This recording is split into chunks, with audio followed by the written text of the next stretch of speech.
تو یہ خدمت خلق یہ کیوں پائی جاتی ہے ان کے ہاں، اصحاب کے ہاں؟ کیونکہ خود نبی کریم صلی اللہ علیہ وسلم کی اعلیٰ درجے کی جو اعلیٰ درجے کا معیار جو تھا آپ کو مہمان نوازی کا اعلیٰ درجے کا تھا. من کان یؤمن باللہ والیوم الآخر ولیکرم ضیفہ، یعنی جو اللہ اور اللہ کے رسول پر ایمان رکھتا ہے وہ اپنے مہمانوں کا اعزاز کرم بھی کرتا ہے، اس کو کرنا چاہیے. یعنی اتنا لازم ہے خدمت خلق کہ اس کے ایمان کو ظاہر کرتا ہے وہ کہ یہ اللہ پر ایمان رکھتا ہے، یوم آخر بھی اس پر ایمان کی تائید کرتا ہے وہ شخص جب کسی مہمان کو جب نوازی کھانا کھلانے لگتا ہے. خدمت خلق کا بہت اونچا درجہ ہے، بہت اونچا درجہ ہے. اللہ سبحانہ و تعالیٰ کو یہ بہت ہی زیادہ پسند ہے کہ آدمی کسی کو بھوکے کو کھانا کھلائے، کسی کی خدمت کرے.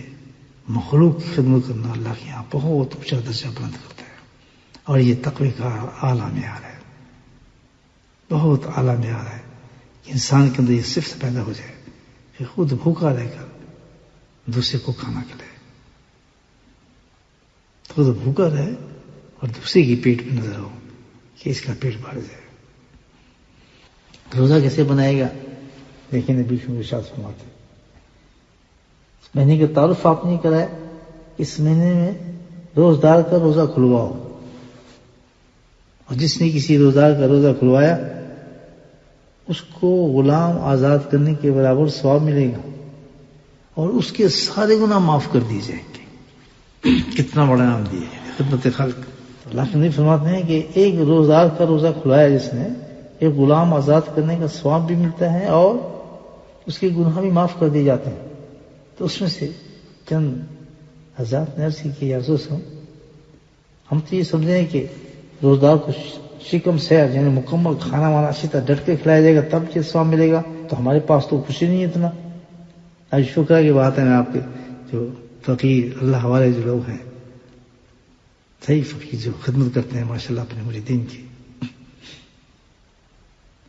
تو اللہ کے نبی نے ارشاد فرمایا ان کی اسی قسم کے لوگ ہمارے پاس تو ہے نہیں، ہم تو ثواب سے محروم ہو جائیں گے.